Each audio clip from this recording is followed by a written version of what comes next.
Dig deep. Don't poop yourself. Here. It's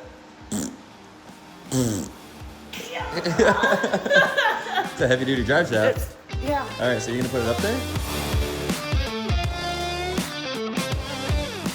What's up, Lite Brite Nation? So I am back under the stepchild, and you can see it is fairly torn apart. Listen, if you hear a new noise in your Jeep, a new clunk, a new rattle, feel a new shake, you need to check it out and find out what it is. I have had a vibration for a while, and I kept checking the drive shafts and everything, because that's normally what it is. And I also had noticed that this output flange was hitting the transmission cross member, like one of the rubber. Anyway, I can show you later, but you see how it's all scraped up? And I was like, that's kind of weird. Maybe the rubber's going bad on the transmission cross member, because I beat this up and it's like stock rubber, and those go bad after a while. So I think I remember, oh, here it is. This guy right here. This right here. So I replaced it and I put new rubber, but if you look right there, you see how it's hitting that aluminum? It's digging into that pretty good. I was just like, man, I mean, I have a lot of miles on this thing, you know, over 100,000 miles on the whole Jeep and chassis. You know, maybe the rubber's worn out, maybe the engine mount, like just all kinds of things. I was just kind of like chalking it up to that's just what I get for having a lot of power and beating the crap out of this thing. Well, I eventually decided to get under it and start looking more. So now this is the America's Most Wanted transfer case adapter. So it goes from the back of the transmission, it bolts up, and then that allows me to adapt the Atlas bolts up right here. This is like an original prototype, because you can see now that America's Most Wanted actually has a part number on it, because they were asking me which one it was, because they have a couple different ones. Anyway, after some measurements, they got me the right one. These bolts in here had all come loose. These were all backed out, probably 3 or 4 threads. So these two pieces that bolt together right there, maybe you can see it better on this one. See how those two pieces bolt together? All these bolts have come loose. You see how they have them paint marked on this one? So they're probably lock threaded and torqued and paint marked. Or these ones don't have any paint marked, because it was like just a brand new thing. So what happened was this was sitting here constantly twisting, which meant that this was constantly twisting, which meant that it was hitting the mount, which is how it was hitting the mount. Again, I mean, I had seen this a while ago, especially when I redid the front drive shaft a little while ago. Well, it was last year. I had seen it last year. So it's been holding on, but who knows for how long, because all the twisting force was coming from here. And I have like a little video showing it.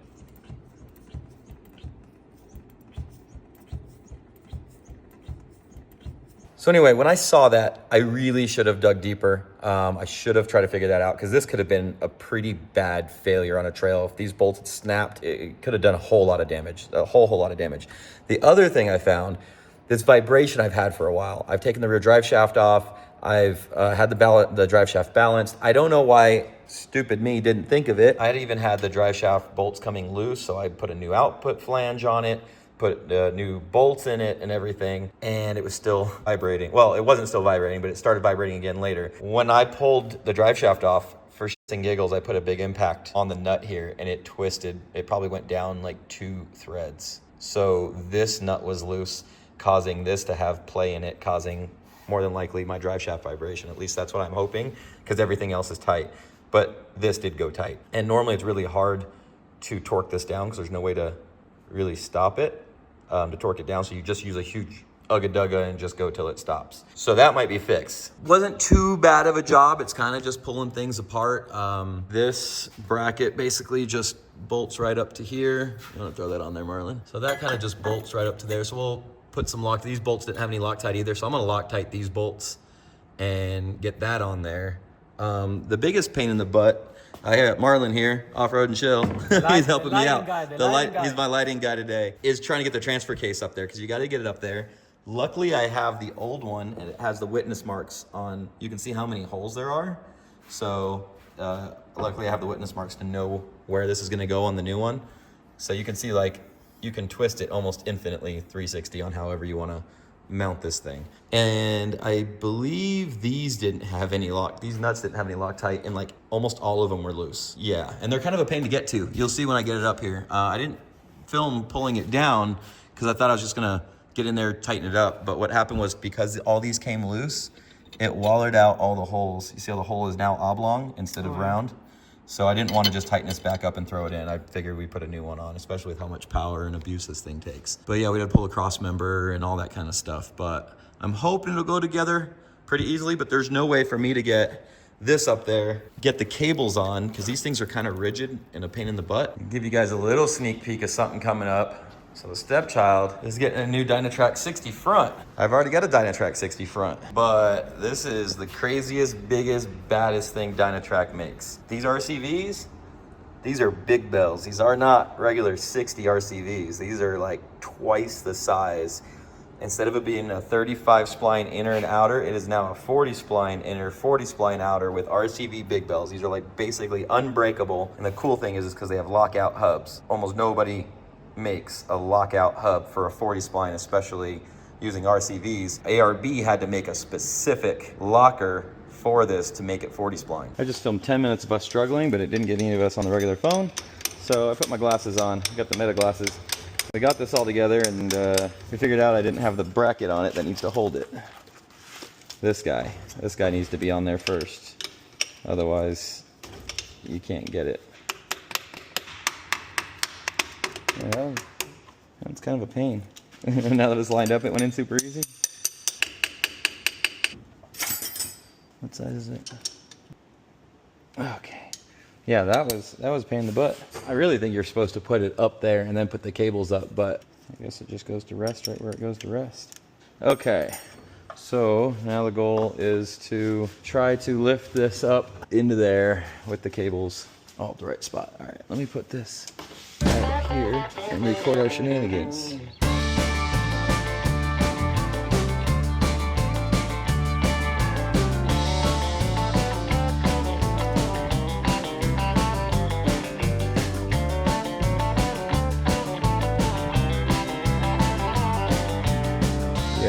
So this is the Atlas transfer case control module. Last time I just had it up here and the exhaust melted it, which is why I have this on the exhaust. I have all this. We moved it here and then we made this little heat shield. And they go here. I was when you were at Logan's. Yeah, because the other one melted, but it's still super hot. Once the exhaust under here heats everything up with the skid plate. Yeah, so any kind of heat shielding you can do really helps out to just kind of block any radiant heat from hitting it.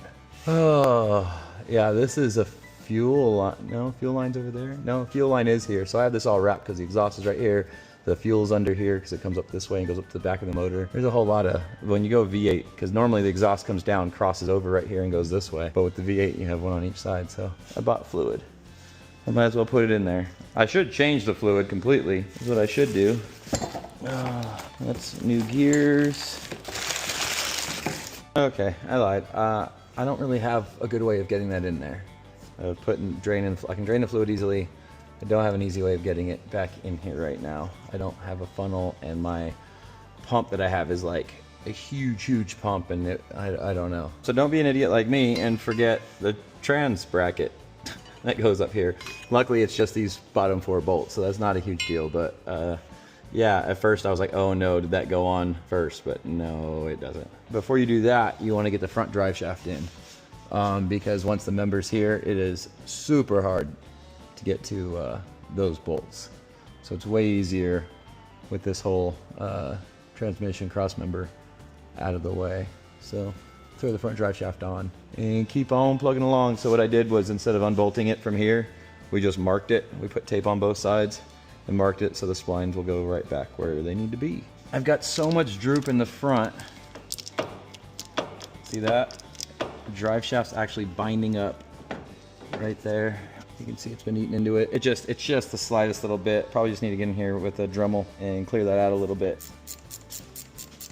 Red Loctite on these guys. You don't want these guys coming loose. Oh, is it stuck? Mm-hmm. Help push it over.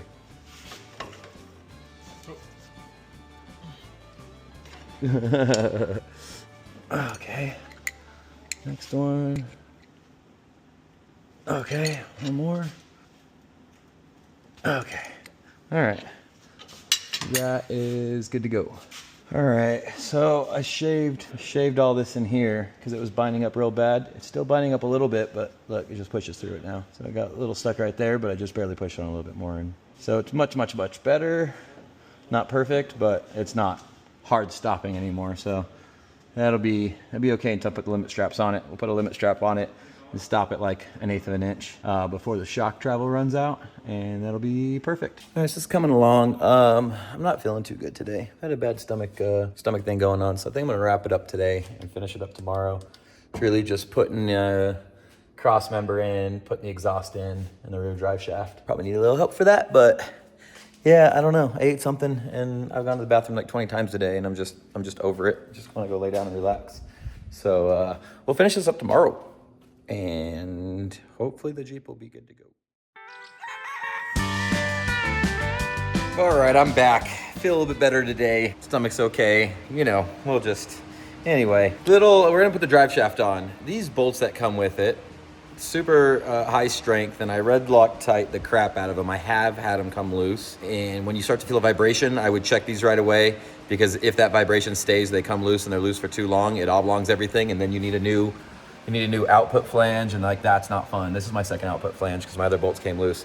What I'd like to do, and I just spent the past like hour and a half driving around to Ace and Fastenal, because what I wanted to do is I wanted to get one of these, but like another 10, 15 millimeters longer, and a nut. So when it went through here, I don't know if I can film that right, I can put a nut on the back side of it so it can't really come loose. That was my goal, but I couldn't find it, and I want to get this back together, so I'm just gonna Loctite.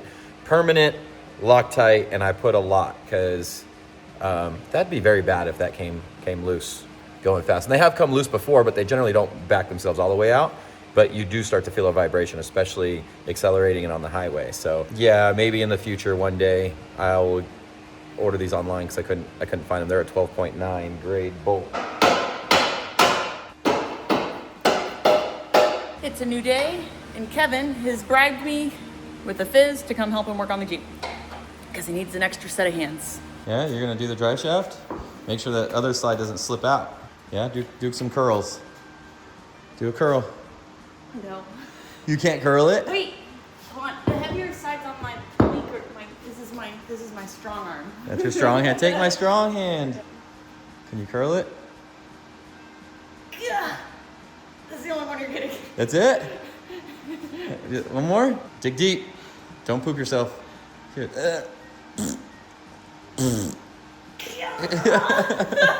It's a heavy duty drive shaft. Yeah. All right, so you're gonna put it up there? Why were you grabbing it? What were you gonna do with it? I was trying to be helpful. I was giving you a hand. You know what? You can hold this and I'll do the bolts. You gotta hold it tight. I'm holding it tight now. Jeez. You gotta hold it tight, I am. Hold on. Look, why did you choke it up? The longer the leverage is. Okay, ready? Yeah. Okay. Oh, yeah, I'm losing my leverage now.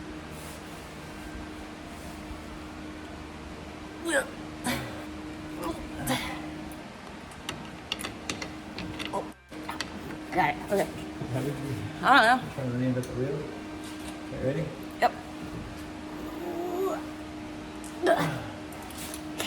All right, so make sure you Loctite these guys and get them super tight. But I was having a vibration in the rear. Before I took this off, I had a clunk here, and it turned out that the output flange, I guess, was loose, because I put a big impact. I told you guys earlier, I put a big impact on that nut, and now there's no clunk.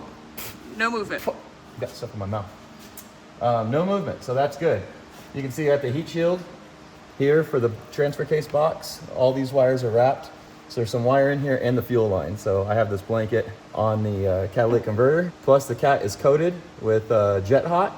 So it's Jet Hot, a cover, and then these guys are all wrapped. And you know it's doing pretty good because there's zip ties here, and these zip ties aren't melted. They haven't melted off yet. Yeah, so you know all this is doing pretty good. So, all right, cover up the sight tube there with some of the heat shield, because that's already started melting. So we got the exhaust on. That was fun. It's pretty solid. Somehow, every time the exhaust comes on or comes off, it never wants to go back on easily. Yeah, I mean, it gets there. It gets there. You'll see it. This was a turbo blanket. Well, it was like for a downpipe on the Beamer, but it's too thick, and I couldn't use it. So I put it here to try to keep more heat out of the T-case and off the control box. So you can see the skid plate cut right through that baby. But the rest of it's still good and intact. So I think we're good. I just got to put the skid plate on, but I'm going to hold off on that. You'd have to take it back off again to take this off to deal with the other stuff. Yeah, to do the gears. No, I only have to take off that end, I think. But I'm just going to leave it off and drive it around, see if any leaks, any noises, any anything. It's just better to leave the skid plate off for now. I'm not going rock crawling right this second. So, and you can see here's where it used to hit. See, that was basically rotating enough and moving enough to hit right there. So I think we're good. I'm gonna go drive it. Let's go drive it. See if the vibration's gone. The If transfer everything case holds together. works.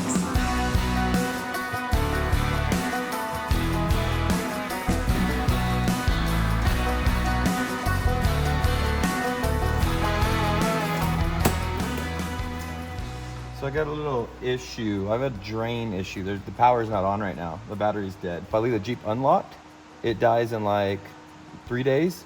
If I lock it, it'll last like maybe a week to 10 days. But I do have the anti-gravity battery, which is super cool because what happens is once it draws below a certain amount of voltage, it goes to sleep.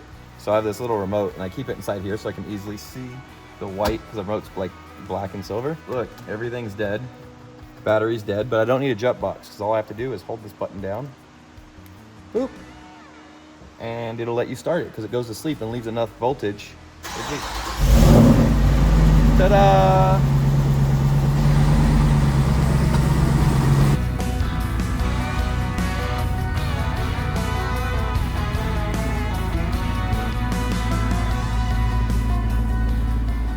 All right, so I got the transfer case switches right, and the vibration's gone. So it was the nut for the output flange on the T case was loose.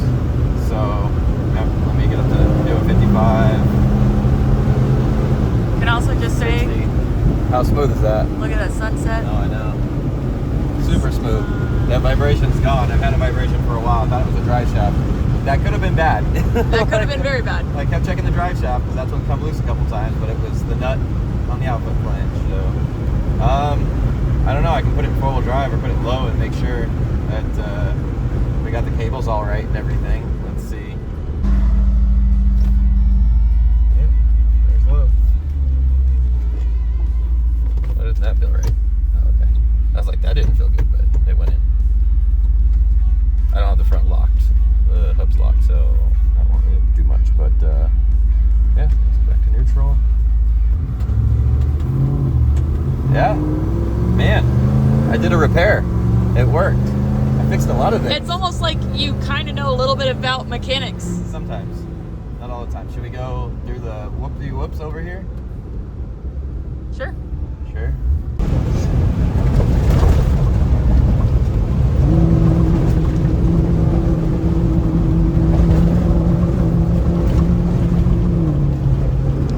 Shake everything for a little bit.